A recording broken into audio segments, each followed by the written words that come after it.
Welcome to Alternative Angle, the show where we look at things another way. Today's topic of conversation, both furry and fun, is Beastars. Ladies and gentlemen, this is your last chance to dodge spoilers for Beastars Season 1. Beastars, based on the manga of the same name and released on Netflix mid-March last year, takes place in a society of anthropomorphic animals and balances around the question, can carnivores and herbivores exist in a society together when carnivores secretly want to eat the herbivores and everyone knows it? It's kind of like Zootopia, except they really get into it. The main character of Beastars is Legosi, a not-so-seemingly unassuming large gray wolf. In his defense, Legosi tries his best to blend in with society, one in which carnivores are to serve, protect, and above all not frighten their herbivore friends. He simply fails, though, through no fault of his own, by virtue of being a large gray wolf. The show makes sure to establish this dynamic starkly in the first episode, The Moon and the Beast, when it looked as though Legosi was stalking a young goat girl, Els. Turns out he was innocently offering her the love letter of a recently deceased alpaca friend, Tem, who we saw killed and devoured by a carnivore at the show's start. Watching the societal effects of the carnivore's murderous nature on this thinly balanced animal society is the backdrop of Beastars. The main focus takes off in this same episode in which Legosi smells a rabbit, Haru, and attacks her with the full intent to devour her. His desire to devour Haru is also distinctly sexual. Wording in this is very careful, never referring to the act as being eaten, rather as a devouring. The word devour has several meanings, only one of which means to eat hungrily. The other, according to Merriam-Webster's, is also to be completely consumed by a powerful feeling, which arguably could be applied sexually. This juxtaposition between the two types of devouring is part of the premise of the show. Will Legosi devour Haru by making love with her, or will he devour her by eating her? My argument is that he wants both, and that is concerning.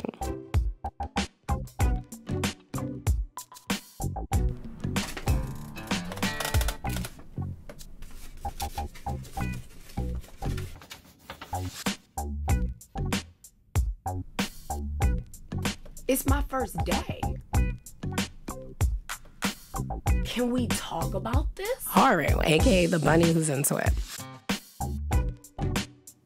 Legosi is further confused by Haru during his and her second encounter when she, after failing to recognize him as last night's attacker, mistook his pure intentions to retrieve flowers for a scene in drama club as a covert request for garden shed sex. Haru, far from being bothered by what she perceives as a sex visit, is fine with it and actually tries to prompt the sex along by undressing herself, partially undressing Legosi, and asking coyly to see how far down his cream-colored tummy fur goes. Confused and aroused, Legosi ends this encounter and runs away to complicate his already existing crisis. Haru, also confused, wonders if this poor wolf could actually be the only guy in school who doesn't know she's loose. On Assassinophilia and Haru. Haru has a problem with purposefully placing herself in dangerous situations to stimulate emotion and arousal. Urban Dictionary defines this most closely as autosassinophilia. Autosassinophilia is an atypical sexual response in which a person is aroused by the risk of being killed. In episode 10, A Wolf in Sheep's Clothing, Haru speaks on being a very small dwarf rabbit, being treated like an inferior, her feelings of helplessness, and her desire to be seen and validated beyond her persona as a prey animal. During her monologue, she explains, 私は見つけてしまった。自分と他の動物が対等になれる唯一のひととき。この時だけは私はかわいそうじゃない。弱者として扱われない嘘のない交流。私はか弱いドワーフウサギではなく、ただの春として友達が減っても軽蔑されても、私にとってはかわいそうって同情されるよりは全然マシだったのです。These feelings of unfulfillment, only alleviated during sexual encounters, is the core of Haru's personality. She feels that she is only equal to these larger animals when she is having sex with them. The imagery is also a constant juxtaposition of Haru with overpoweringly large animals in a sexual context. Haru uses sex as a crutch to feel more at ease, whereas she uses danger to make her feel alive in a world where she feels mostly unimportant and unnoticed. She views her life as largely burdensome and thrills in the moments when she feels connected with wanting viscerally to be alive. During her time with Legosi in the Love Hotel, after he confesses to her that he was the wolf who attacked her in episode 1, Haru admits that she actually knew it was him. This throws into question all of her motives during all of their past encounters, and especially makes interesting their second meeting in the shed where she practically threw herself onto his stomach fur. Legosi decides that he wants to have sex with her, and as they're trying to do so, Haru throws her arm into his mouth, saying,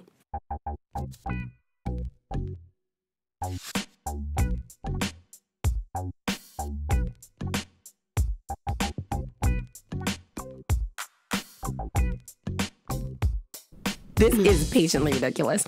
Haru is disassociating with her own body during a moment of heightened arousal and is not confronting her feelings of literally wanting to be eaten by predators, specifically Legosi. She is afraid, but while she's afraid, she's also more in touch with her desire to be present, something that keeps her grounded. This sentiment is echoed in her monologue during the first episode. Haru is a person that seeks out danger in order to feel more centered in an existence she frequently disassociates from. She also, in several instances, ties up these feelings of wanting to be grounded in her reality with strong feelings of wanting to be seen as an equal to larger animals. These two traumas manifest together in autosassinophiliac scenarios that are both dangerous and sexual and create a lot of confused feelings for her. Haru is an incredibly dangerous person to be placed with someone who possibly wants to kill her. Someone like Legosi. Erotophonophilia, aka the lust murderer. In episode 2, The Academy's Top Dogs, during that critical moment when Legosi has Haru in his clutches, he has an extended moment where he thinks about what he's doing and struggles against his shadow self, the physical manifestation of his desire to devour Haru physically by eating her, and the more subtly expressed desire for him to devour her sexually. In that scene, before the shadow even emerges and as he is crouched around her body, Legosi says the following. こんなに熱くて小さいよく動くし吐息で腕が締めるこの布のこの柔らかい毛の中に一体やめろどうすれば一体体が手が止まってくれない Well, this could simply be about anything. His choice of wording here is inherently sexual, and this, coupled with the imagery of him gently caressing her back and slowly restraining her hands, is also very much linked with bondage or restriction imagery. This could be a nod to erotophonophilia, which Psychology Today actually published about on their website. Erotophonophiles typically choose their victims on the basis of sexual attractiveness, although there might be one particular physical attribute that is sexualized by the killer, such as a particular body shape, hairstyle, skin color, etc. This is referred to as an erotophonophile's, quote, ideal victim type, IVT. After a victim has been selected and prior to the killing, the erotophonophile may engage in a range of predatory behaviors, such as stalking. Also, Urban Dictionary says erotophonophiliacs tend to fantasize about beating, stabbing, strangling, and mutilating their victims. The definitions here seem to also track with how actual wolves devour their real-world prey. According to WhiteWolfPack.com, quote, the wolf kills its prey by biting into the neck area. After a kill is made, wolves usually begin to feed on the rump or the internal organs. The muscle and flesh is the last part of the prey that is eaten. Legoshi wants to physically devour Haru, and just like a real wolf, promptly stabs her with his incredibly sharp fingernails, drawing blood and arousing him further.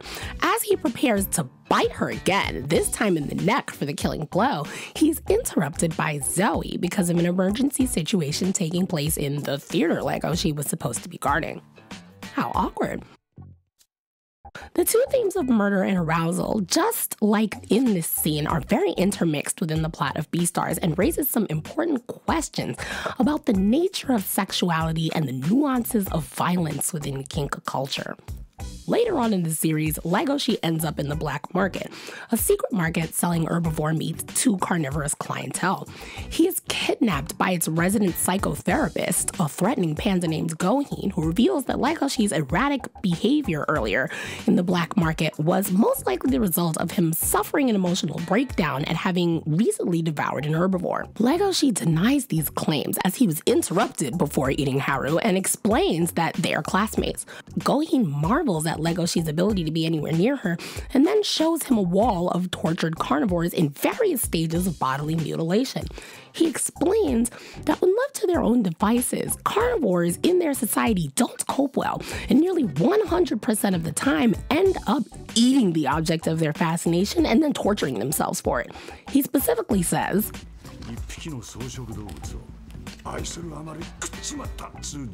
later on, in this same conversation, they have an argument. Legoshi asserts that he is not qualified to be one of Gohin's patients because he doesn't want to eat Haru, he just wants to be friends with her. Gohin asserts that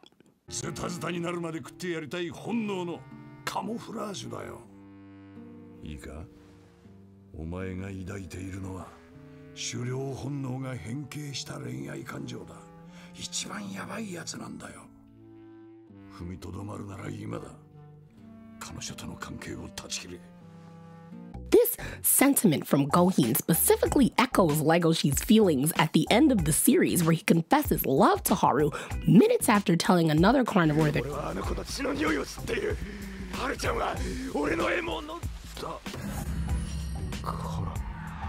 these two are in a toxic relationship.